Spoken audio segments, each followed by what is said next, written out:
शास्त्र आपको ये निर्देश देता है, डरो मत। तुम्हारा जीवन में अस्तित्व ही एकांत का है, इसलिए जीवन में एकांत लाओ, अपने लिए समय निकालो, एकांत निकालो, अभ्यास करो एकांत का, तो तुम्हें डर नहीं लगेगा। हम जब रात्रि में सो रहे सोते हैं ना, सोने के बाद जैसे ही निद्रा आ गई, तब कौन आपके साथ होता है? उस निद्रा के, उस स्वप्न के, उस दृश्य में कौन होता है? पत्नी आपके बगल से सो रही हो, बच्चे सो रहे हो, चाहे पूरा परिवार सो रहा हो, लेकिन वहां सिर्फ आप संघर्ष कर रहे होते हैं। अगर स्वप्न में आप कहीं ऐसी जगह में फंस गए जहां आप डूब रहे हैं, आप बचने का प्रयास कर रहे हैं, तो वहां कोई और नहीं बचाएगा, वहां संघर्ष आप कर रहे होंगे अपने आप को बचाने का। आप अकेले आए हैं, अकेले ही जाना है, इसलिए शास्त्र निर्देश देता है एकांत जीवन जिए। थोड़ा थोड़ा समय एकांत के लिए निकालें अपने लिए। लेकिन आज का मनुष्य महाराज, कहाँ एकांत के लिए समय है क्या? बिल्कुल समय नहीं है एकांत के लिए। अगर भगवान ने आपको थोड़ा बहुत समय दिया है, कुछ माताएं होती हैं जल्दी फ्री हो जाती हैं या भाई फ्री हो जाते हैं, तो उन्हें थोड़ा सा समय, आधा एक घंटे का अभ्यास करना चाहिए। एकांत में बैठ करके प्रभु का भजन करें, एकांत में बैठ करके ध्यान करें, कथा सुने।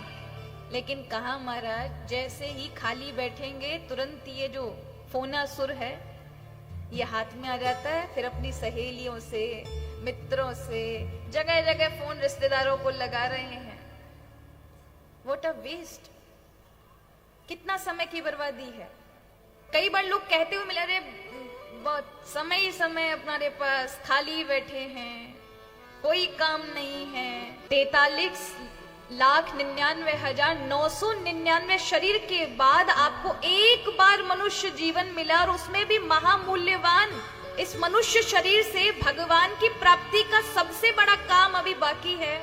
और लोग फिर भी कहते हैं कि उनके पास काम ही नहीं है, खाली बैठे हैं। मनुष्य जीवन का सबसे बड़ा मूल्यवान कार्य तो इसी शरीर में भी बाकी रह गया।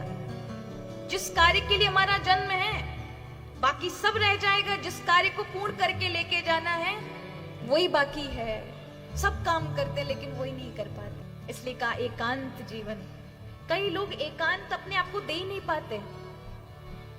क्या आप अपने आप में इतने बोरिंग हैं कि अपने लिए अपने आप के आनंद को आप आनंद ले ही नहीं पाते हैं?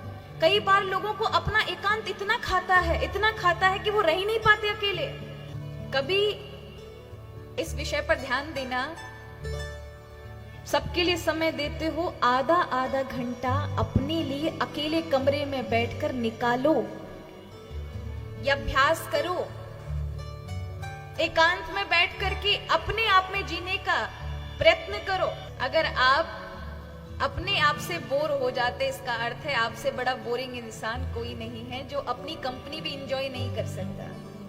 कई बार लोग, अब जैसे मैं सुबह उठ करके 12 बजे के लगभग, 11 बजे के लगभग, मैं किसी से मिलना पसंद नहीं करती उस समय। अब लोगों को बहुत बुरा भी लग जाता है। अब कोई बहुत आवश्यक है तो मिल लूंगी, अन्यथा ये समय सिर्फ मेरा है। ये समय जो है वो सुबह का मेरा है। श्री हरि के समक्ष बैठकर, प्रभु के समक्ष बैठ करके हम क्या अपने मन की बातें प्रभु से करें।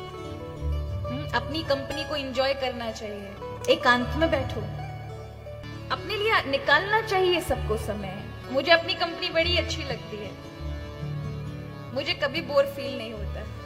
आपको भी नहीं होना चाहिए। एकांत का आनंद लेना सीखें, क्योंकि वही एकांत का मतलब ही अध्यात्म है। अगर आपको अपने आप का चिंतन और अपने आप में आनंद नहीं आया तो आपको भय रहेगा।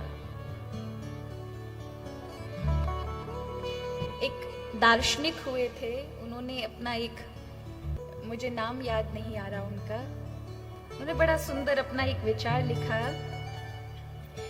If you feel lonely when you alone, be aware you are in a wrong company.